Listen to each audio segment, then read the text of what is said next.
Hi, my name is Catherine Horton, and I'm the Clinical Director of Pyramid US. My background is in speech and language, and I'm also a board-certified behavior analyst. Today I wanted to continue our discussion regarding core vocabulary. As a review, core vocabulary, as defined by Buchelman and Morinda in 2013, refers to those words and messages that are commonly used by a variety of individuals and that occur very frequently. Whereas fringe vocabulary refers to vocabulary that's more specific to a topic, environment, or individual. Added confusion exists based upon the fact that different practitioners include slightly different words on their core list.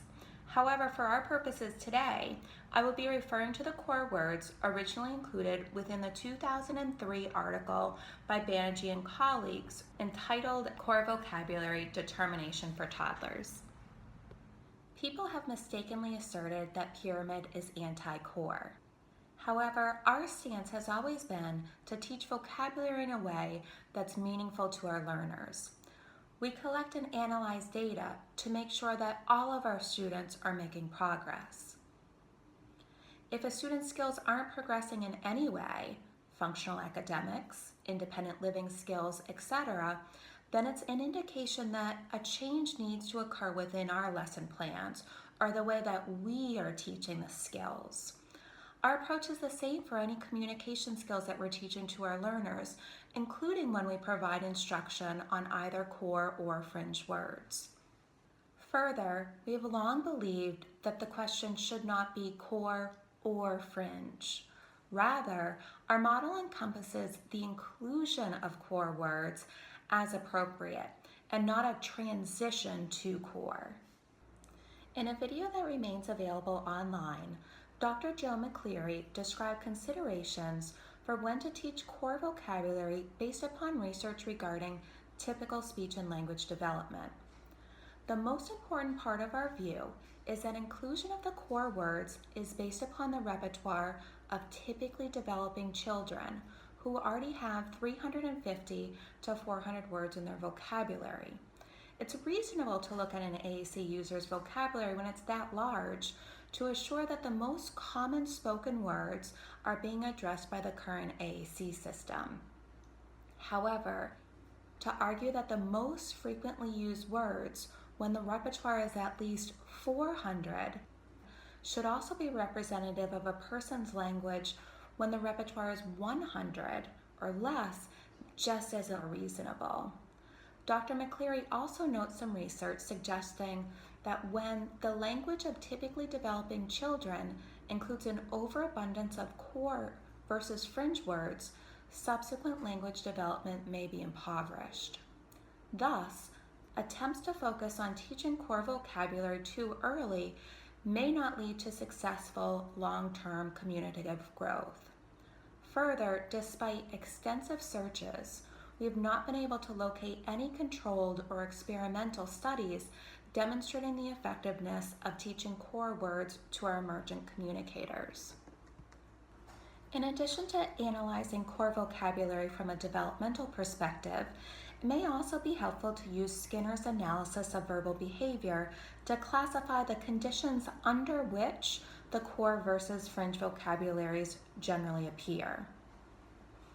For our learners with autism spectrum disorders, a variety of teaching strategies recommends an early emphasis upon man development, since the associated reinforcers tend to be more powerful for young children with ASD. However, an analysis of several of the words on the Banerjee core vocabulary list reveals that many of the words function as generalized mans. This is the case for words like more, that the learner may use to gain access to a variety of different edibles, items, or activities. Research regarding generalized mans shows us that specific mans are more effective in reducing problem behavior, and specific man training has also been shown to support the development of other verbal operants, such as tacts and echoics.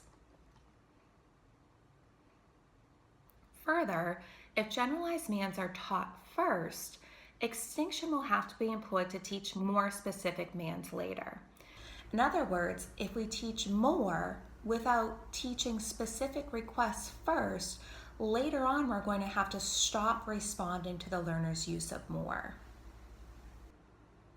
Continued use of Skinner's analysis reveals that in many circumstances, use of core vocabulary may best be conceptualized as an autoclitic. An autoclitic is verbal behavior that depends upon the speaker's own verbal behavior.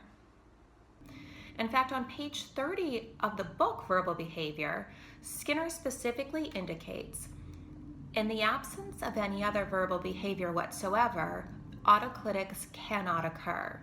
We do not simply say almost, or perhaps, or some, or the. Note that both some and the are two of the words incorporated on the Banerjee list, and this analysis could appropriately be extended to other core items such as a, that, and other words dependent on the context.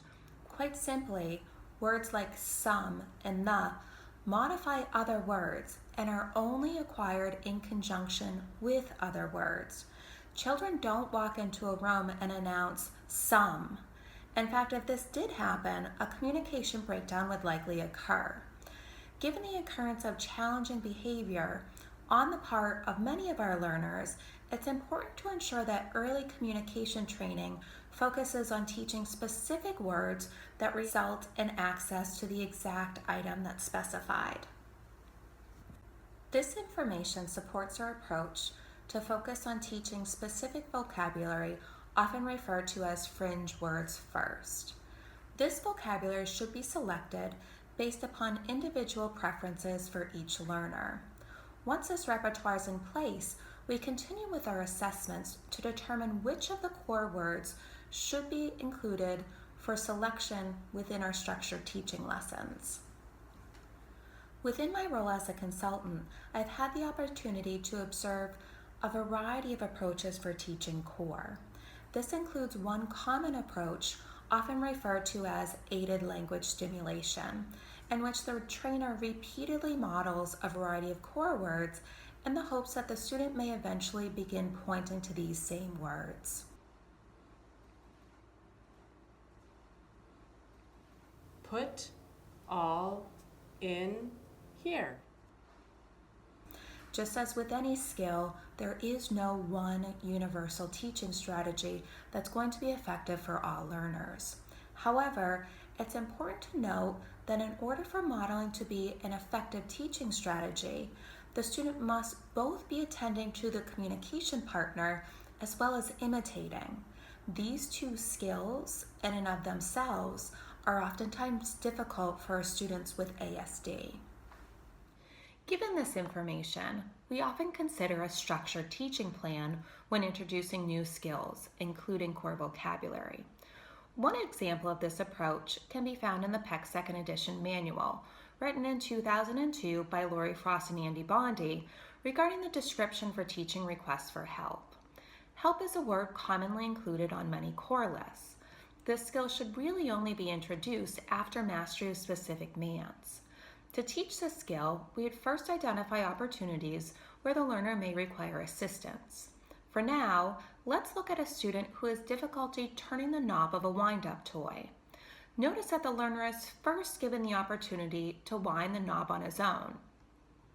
At the point when he has attempted to wind, but before he begins to engage in a challenging behavior, the physical prompter prompts the student to request assistance by constructing the sentence, "I want help." In addition, the child also hands over the wind-up toy, so it's clear that he needs help with the toy. The communicative partner then provides the appropriate amount of assistance. It's important to ensure generalization of this skill by structuring opportunities for help with a variety of different items. In addition, be sure that the student does not overgeneralize this skill by sometimes providing the toy already wound. Given this structured teaching plan, the goal is to begin eliminating the prompts provided by the physical prompter as quickly as possible, thereby moving towards independence. Over time, systematically increase the communicative expectation to more complex utterances, such as "I want help toy," and eventually "I want help winding toy." Help. Yes. I can help you. A more advanced lesson could occur with teaching the preposition on. This may best be conceptualized as an advanced attribute or commenting lesson. To teach this concept, use a preferred item and another common object that is in the student's repertoire. From there, vary the placement of the preferred item as a fun way to target prepositions. Specifically, there's a preferred ball on the top of the container and a broken or not preferred ball in the container. In so doing, you have captured a request for, I want the ball on the container, and use of other prepositions like in or next to would be viewed as an error, signaling the use of error correction strategies. I hope these two examples begin to provide you with a guideline for an alternative approach to teaching core words. As with any skill, detailed lessons should be created, implemented, and modified as necessary to ensure that all of our learners are making meaningful progress. I believe that we all have the same end goal, for all of our learners to be independent communicators, and I'm hopeful that this information will assist you in further evaluating your plans to make this goal a reality for all students.